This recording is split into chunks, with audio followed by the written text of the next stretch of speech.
Welcome to MSP Unplugged. I'm your host, Paco LeBron. This is the place to learn how to run your MSP, whether you're a nimble MSP or leading a team for the journey. This is the place for you.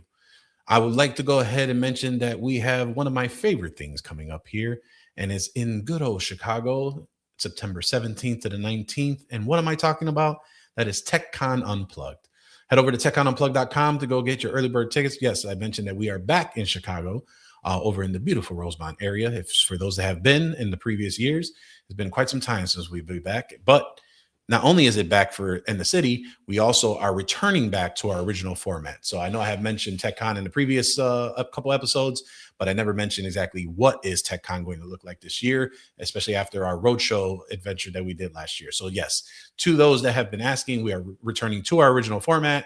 It will be a Friday, Saturday show. So for those of you that are interested in coming back, or maybe you're new to listen and understand a little bit more of what the event has to offer, head over to techconunplugged.com. The new website is up, and we'll be updating that here in the coming weeks. But I am super excited today to reintroduce, welcome back, a good friend of mine here locally in the Illinois area, and I can proudly say now a fellow Chicago MSP.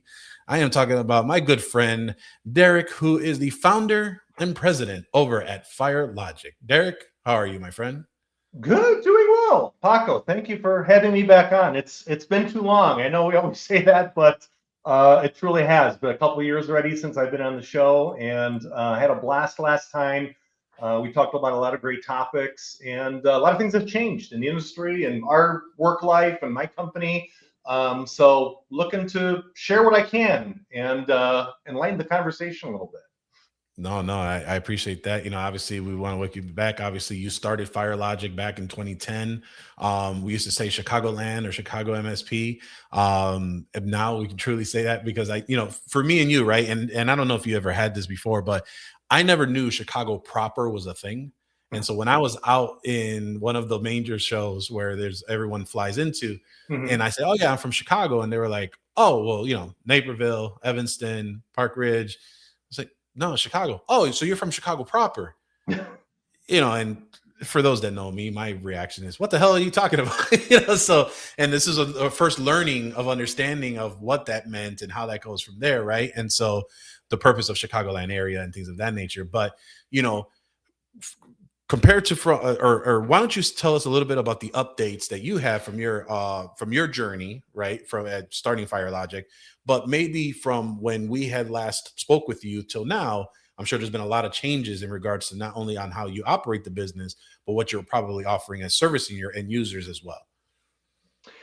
Yeah, I had a couple notes on kind of some of the things that have changed with our company, and we can get into the service side as well. But I wanted to cover a couple of things related to kind of the work culture aspect of it, as I think it's something that a lot of business owners, tech business owners, kind of forget about and let kind of fester on the sidelines. And I think, again, if you're looking to build a brand, build a company where you've got a growing team and you're adding faces and you're looking to, retain those people. I think that culture aspect is something that, again, even I will say I forgot to place much focus on. So again, other than us, we moved to Chicago proper. It's kind of funny that you mentioned Chicago proper because I actually have in my notes right in front of me moving into Chicago proper from the northwest suburbs. So we did move into the Bucktown area and moved our headquarters down over here. It's actually been great because we do a lot of work, especially in the hospitality and restaurant and bar business. Out in this area, a lot of stuff downtown, West Loop, River North, etc. So being situated over here, having, again, we don't require staff to be here 5 days a week. Really everyone's on a 1 day a week schedule at the office. So they really appreciate that. But we also treat the office location as a parts depot. You got to be able to get your tools, you got to be able to get parts for client situations, etc. So that's what it's been for us. And it's been really great from that perspective. No, that's awesome. Really quick, I want to make sure not to interrupt, but you mentioned something really cool where, for those that don't know, on the neighborhoods that Derrick had mentioned, these are what we call locally as restaurant rows. And these are where there are big stretches of, when everyone says, hey, Chicago has great food.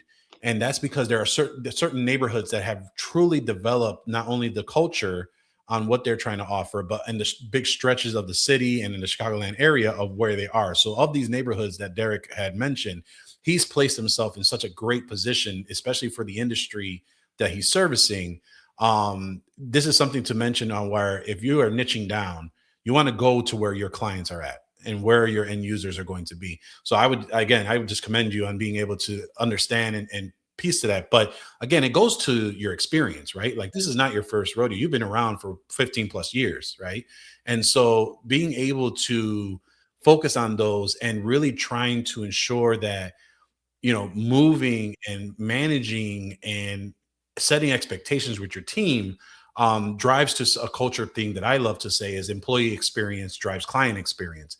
I think you had a little bit more to share, but I'll hold off my next question in regards to how those relationships and that growth journey has been. But I would want to let you continue on what you were talking about. Yeah, no, just a couple, other adjacent items related to that culture conversation that that we had. One of the biggest things that we implemented here at FireLogic and has been a resounding success for those that have taken it up, but a 4-day work week. Not only did we go into obviously COVID, pushed everyone into the hybrid schedule and hybrid setup, but we went one step further. We did 4-day work week option, so those that want to be able to do 4-day work week.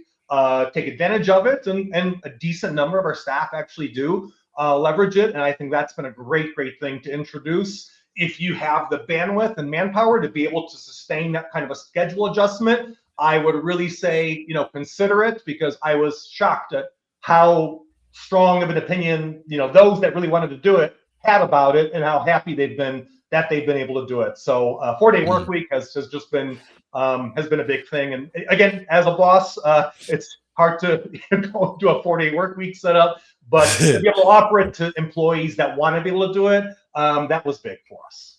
So gotcha. That's awesome. Yeah, no, so it's funny you say that, right? Because I think there's a misconception to 4-day work weeks, right? And they're like, well, everyone's closed on Friday or everyone's closed on that one day. And so there's this misconstrued of like, no, there's support.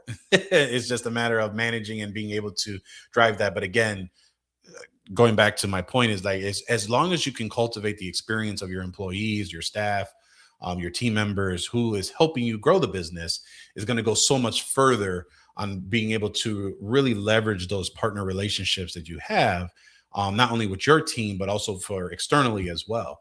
By you moving into that model, right? Has it allowed you, or have you seen the experience transition to your clients, whether that is more impactful conversations? Are you seeing more conversations around things that may have been missed on other opportunities in regards to QBRs, questions of what the client is doing? Can you share a little bit about how that has impacted the client experience for you to be able to make such an investment into your team? I think, again, you kind of round back to that topic that you mentioned, Paco, in terms of, investing in the staff and bringing forth the kind of things that matter to them. And of course, pay matters, right? I mean, no one's ever going to say that pay doesn't matter. But again, as a small business owner, I'm going to be the first one to admit, again, it's hard to compete with the Fortune 500s. It's hard to compete on the salary basis of a Google, Facebook, Microsoft, et cetera, right? So you have to find other ways to be able to enrich the staff and give them, things that they may not be able to get at some of those corporate contenders. And that, the 4-day work week option is just one of those things. So again, is it, can you say, hey, X, Y, or Z has been able to get accomplished in that's client facing just because of that? Well, I mean, it's a more complicated conversation than that, because, again, now you have staff that, again, that are leveraging 4-day work week where, they've got to data themselves. They got a better ability to do a mental reset. And our industry is heavy hitting. I mean, we are pretty much the emergency room of technology, right? I mean, we're not nurses, but we kind of are the doctors of tech. And, there's a lot of stress, especially in days where there's a lot of things happening, or servers are down or networks are down. And, again, for staff to be able to have that mental reset and be able to have that extra buffer in their week, so they have 4 days where they're, charged at 100% versus coming to work, for 5 days and maybe at 85%. I'd rather have them at that 100% marker any day of the week. Sure. No, that makes sense. And I think, kind of steering into that, right, from the growth of what you've done internally with your team and your staff as you've grown, I imagine your partner relationships have also changed, modified, or grown as well, depending on who you've worked with over into the MSP, who you've worked with that has contributed to your MSP's growth. You know, how has your approach been? We talked about how, you know, from COVID and this these milestone events have altered and changed how we do things with the MSP internally. How has the last several years altered or maybe evolved your partner relationships that you've leveraged, whether that has improved and tightened, or you found new vendors that have been able to contribute and augment what you've been doing to provide the services to your end client? I would say, again, as a natural progression of our growth and kind of as we're maturing as an IT provider. And again, I started making the move away from that, pure break fix, pure hourly approach, starting in that, 2017, 2018 era. We're almost a decade in now in terms of trying to make that a primary offering. So again, when you're talking about, hey, some of the workplace culture items that you need to factor in, knowing what kind of differences there are in terms of the landscape of expectations from clients, you have to be able to align yourself and adjust in terms of what you're doing for the different partnerships that you've got. And again, from a standpoint of we've been partnering and kind of solidifying who we work with in terms of co-op relationships where we're delivering services to clients, as well as on the partner side for different vendors and tools that we use. And I would love to sprinkle in, a couple examples of the different, vendors that we brought into the mix Sure. for filling various gaps that, we had and that we had to fill. It's all about standardization, right? And being able to predictably know how you're going to support not only your end users, but support the technology or the services that you provide to your end user, right? And so being able to standardize, and I would even go further to say even document the amount of things that you do to be able to standardize goes so much further than an MSP trying to, you know, piece things together and just hope that it's all going to stick because they heard, hey, I know that if I do CIS controls and if I find the X amount of tools to check the 18 controls, I'm good to go and I don't have to worry about it. Where in reality, it's if you don't understand the foundation and framework of what you're doing, you can't standardize and you can't document. And then you're just going to be contributing to a lot of unplanned work that's going to happen down the line.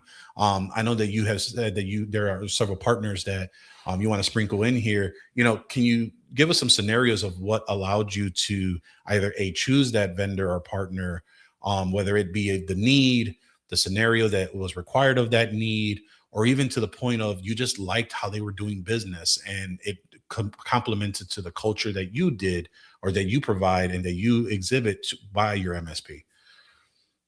That's an interesting conversation here that kind of has a few different fringes to it, Paco. Again, one of my notes that I had over here that kind of stands out to me and goes back to some of the things you were saying about standardization. But it really comes down to, again, I once, in the past, I used to think, hey, every vendor under the sun should be considered. And I need to be everything to everyone. I need to offer the buffet table and just say yes to every single, kind of different vendor out there, and letting clients a lot of the time dictate what vendors or partners I should be using. And, in the last half decade, especially, I've really kind of put my foot down and said, hey, not every single vendor should be at the table. Not every single vendor deserves my time, deserves my dollar vote. So I've really gotten a lot more selective in terms of who we're using in our stack. And as you were saying, standardization, again, we have a team of 11 people here to have to cross-train across all the different aspects of the delivery and the service that we need to provide, whether it's on the network realm, server realm, cloud platform, security. I mean, there's a lot of things that fall in the lap of a modern MSP, especially one that's trying to do the right thing and deliver quality services. And, the more you progress and the more you mature, the more you find out, hey, really, you shouldn't be having, 8 different firewall vendors that you're using. Narrow that down to maybe 1 or 2. You shouldn't really be leveraging 4 different EDRs. Trim that down to 1. Again, less, I think it really comes down to less is more in terms of offerings, in terms of vendors that you're working with, in terms of partners that you have. I'm not just, saying that, you should only have a couple things in your stack. You have to have some flexibility and be able to change approach where necessary. But, again, the days of when I was trying to juggle, managing all these kind of vendor relationships and being everything to everyone, that didn't make sense. And that was not a great growth path for our company. So last half decade, we've definitely been trimming down, hey, what partners are allowed to be in our stack? And also, what does that process look like in terms of how we're choosing, how we're vetting, what determining factors we're using for keeping those partners at the table. So again, the longer you're in this business and the more time you have to get burned by vendors that don't work out, the more you kind of refine your approach and your vision of, hey, here's what I'm looking for. Just like, when you're getting married in real life, you need to know who you want to marry and have at the dinner table with you when it comes to your service offerings. No, it's funny you say that, right? Because I think there's this, I want to say concept, but this phrase of tool sprawl that is in our industry. But what I would even say is there's this partner sprawl that there is very attuned to our industry, and that's too many vendors and not enough real support. But I would even go even further to say, I think you hit it on the head, and this is what I would implore you as the listener is, don't be afraid to put your foot down in regards to what you believe is the proper stack to implement into your end user. Because as Derrick just mentioned, you can't be managing 5 different firewalls and try to be a jack of all trades because, okay, there's this UTM over there, this one had a 3 years left on a 5-year subscription because the user doesn't want to go ahead and get rid of it from there. You have a switch that's over here, and you have a much more eloquent ecosystem that would allow you to help you support this client.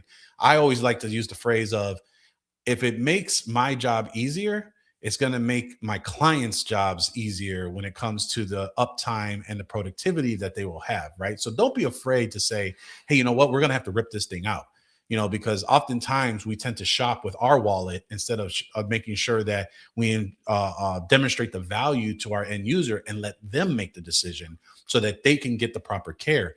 It is their business, and we have to, yes, care as much as they do, but we cannot omit and remove things that they didn't even know about. That just leads to other conversations trying to have from there. But Derrick, you also mentioned in regards to, just the cross-training ability of it all and trying to figure out, all right, how do we standardize this entire stack? And then we have to make sure that the best way to is start reducing the attack surface, because less is more, as you mentioned, and being able to say, I have these vendors or I have these tools, and being able to know what it is or referencing the documentation clearly versus you doing an onboarding and now you have 17 additional steps because we forgot there's this one odd firewall out from a multi-site location. And now we have to do things a little bit different, which costs more time, which ends up being more money, and ultimately a much bigger burden where you can help standardize this to provide more profitability and possibly margin into your own business. Hey, MSP GeekCon, I'm Alexa from Coro. Your clients have security tools in place, but the real question is, are those tools working together to create outcomes? Coro gives MSPs a single unified platform to protect users, devices, email, cloud apps, and data, all without adding more complexity, helping you support your clients faster, smarter, and at scale. Stop by booth 509 to see how we can help close the cybersecurity gap together. But going from partners, right? Do you believe, or at least from your experience, how important are strategic partnerships for the MSP? And I'm not just referring to vendors, but more in regards to just the business outcomes of an MSP. I'm talking about the accountants, lawyers, complementary service, right? Like when scaling an MSP, is there any standout collaborations that has helped you grow over the last half decade as you were, again, it sounds like you're hitting that operational maturity, right? You're trying to ensure that you're ready and scaling and getting to the next level and scaling through this process. Has there been anything that you've seen that a partnership has been beneficial to you, or just even knowledge that you've been acquired to help you on your approach? I would say probably the most important partnerships that if I had to put my finger on, which ones have really stood out and mattered the most. So again, of course, having a good lawyer in your corner, having a good CPA in your corner, all those supporting services that make the machine operate, all super important. But again, if I had to spotlight, the partnerships that really have stood out as ones that, have had a two-pronged purpose for me, have allowed me to focus on what I'm really good at without having to turn business down, and have allowed me to go ahead and rely on others that can bring other offerings to the table, so we can say, hey, we can provide a solution for you, but we're not necessarily the ones that are rolling it out or implementing it. But we do have those in our Rolodex, and that's been really beneficial for us. One example, I'm not going to mention the individual's name. He's a little bit, he may not want me mentioning his name here, but he's a solo practitioner here in Chicago. He does work with us, on a part-time basis for a few key clients. But he runs his own MSP, IT service firm himself, and he focuses more on the residential or the solo practitioner client side. And it's been a great relationship for us in that hey, we're able to be brought in by him for clients that are have things like servers and networks and security where he doesn't have that expertise. And likewise, we're able to shed clients. For example, we got out pretty much completely, other than a few key VIP clients, but of the residential space. Again, it was something that really didn't align with where we were heading in terms of managed IT agreement work and contract work, and really the avenues that have been bringing the biggest kind of growth and sustainable growth for us. So we said, hey, I don't want to just let these residential clients go out to pasture. And I asked this, gentleman that we partner with here in Chicago, hey, would you love taking them on? And, gladly, he's taken them on, white gloves them in terms of support and service, and it's been a win-win for everyone. So again, partnerships like that, whether it's with a larger firm, whether it's with a smaller firm, there's opportunities to be had there that you may not understand or be able to see on the surface, but again, could foster into really great relationships where there is a value add that both sides could share with each other. And another perfect example is a firm that we use, or actually another MSP. I mean, smaller than us, only a couple guys working over there, but they do almost all of the wiring work that we extend to clients. They do camera rollouts for us. Again, a lot of projects where, again, I love doing cabling. I'm good at it, but it's not where my time is best spent. And we bring them in to handle those kind of rollouts and those kind of activities. So again, we come to the table and we can tell a client, hey, we can put in cameras, we can do the wiring, we can set up the new office, we can, of course, put the new network in, get the server installed, give you a nice conference room system. And again, the pieces of it that we're not best suited at internally, they tackle. The things that we want to take on and we're good at, we tackle, and it's a win-win for both sides. So those kind of strategic partnerships, I mean, invaluable, huge for us over the last decade. No, and it's funny. So a couple things to unpack there. First of all, that gentleman that works with you, he owes me a call because he told me he was going to be coming on this show eventually, and I've been trying to get him on over the last 10 years. So I will prod him. He doesn't like being on camera, but I will prod him. Yep. So we know who you are. Much love to you. Obviously, you're a big supporter of the community. So as we say, you owe me a call, my friend, and if you hear this, you'll know what I'm referring to. So, but anyway, good to hear that he's working well with you all and so forth.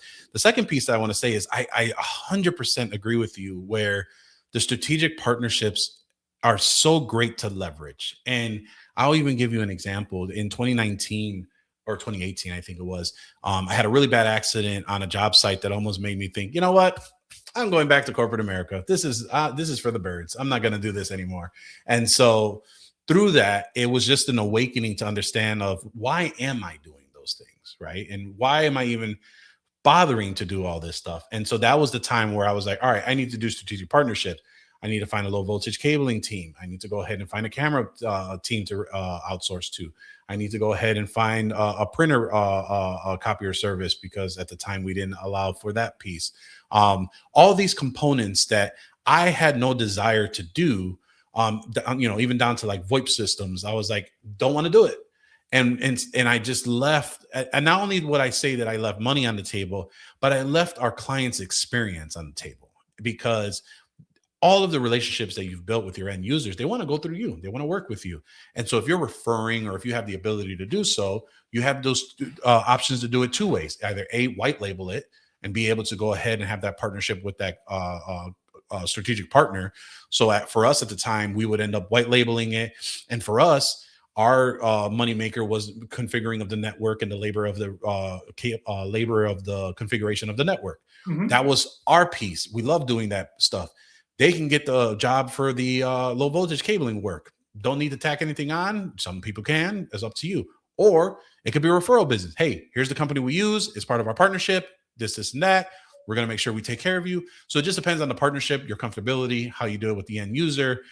It's such a great added revenue source that you can help control that experience for the client. The other piece that I will say is, we talked about employee experience, we talked about client experience, but Derrick, you hit a great one, which is the prospect experience.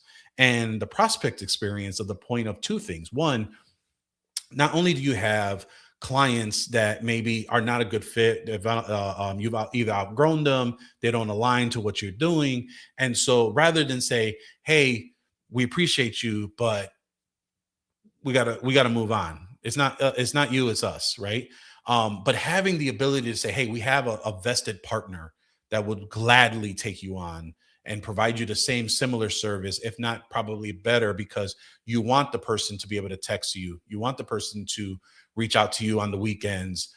You want that one-on-one conversation. Whereas for like myself, I was scaling with different people. And now as we have a whole entire help desk and things of that nature, they still wanted the old way of communication and connection and things of that nature that I just could not provide.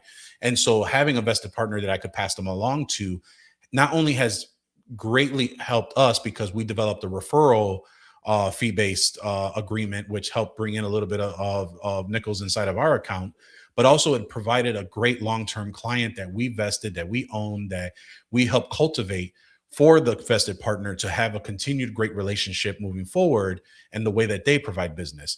And then I would even translate that to even further, where you even get phone calls for an unqualified lead that you have. And rather than say, hey, we don't service that anymore, because I will tell you, I still get about at least 5 calls a week to say, hey, can you please replace my computer screen? Hey, can you replace the battery? And I have on all my listings, as of July 2019, we no longer do computer repair.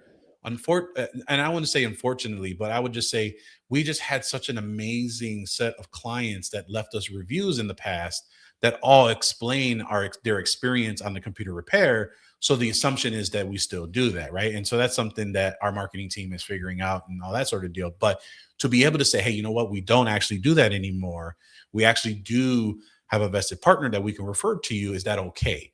And not only do you have, again, that handoff, and now that person feels great because you didn't shun the door on them, but also they have now a vested partner that you work with, and they have a great relationship. So again, all about culture, all about all these experiences, is because how do you want your brand to be viewed, right? And your brand to be able to say that you're helping and serving goes such a long way in the future. And you just never know if that individual belongs to somewhere, works somewhere, maybe down the road, hey, you know what? I had a great experience with that one company. I think we're going to go ahead and circle back and double click, and hopefully we can get some opportunities for there as well. So Derrick, I don't know if there's anything you wanted to add on to that big old spiel that I had for any of that of what I said. No, I think, in terms of icing on the cake for this conversation, again, I think a lot of tech business owners and MSP owners forget that, clients are calling you for a reason. You're the expert in the room.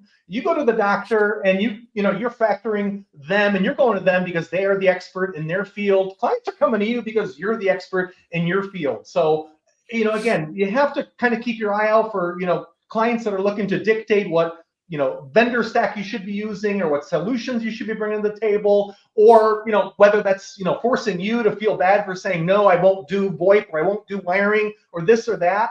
I think most good clients are actually going to value and appreciate when you say, hey, this is not my specialty. I'm going to bring in that strategic partner that will handle that, but I'll still take care of you on all these other aspects. I think most clients that are worth keeping really do appreciate that kind of honesty. And I have not had any issues with having to have that kind of conversation with my client base, again, across the entire set of clients that have stayed on with us for all the right reasons. No, absolutely. Absolutely. So Derrick, we're at the tail end of the episode. I want to make sure that we go through a new thing that we have since you've been on, and it's a rapid fire questions for our fellow MSP owners. 3 quick questions, and it'll just be what comes first to the top of your mind. The first one is, what's one partner relationship habit that you wish every MSP would adopt? I really would say that has to come down to, a lot of people forget that they have a dollar vote, where you vote with your dollar and where you put your money in terms of your vendors does matter. And again, if you don't like things like big private equity killing off a lot of our great technical solutions out there that we rely on, use that dollar vote and take that dollar somewhere else where you want to support that cause. So be willing to take that dollar elsewhere if necessary. Yep, your voice can be heard, and definitely where the pockets hurt, that's the best way to make sure that you can implement change. What is your biggest growth lesson from the last over decade of with the MSP and the business? I probably would say that has to come down to, don't fall in victim to measuring your entire success just by easy things like year-over-year revenue growth, all the things that people love to traditionally hang on to.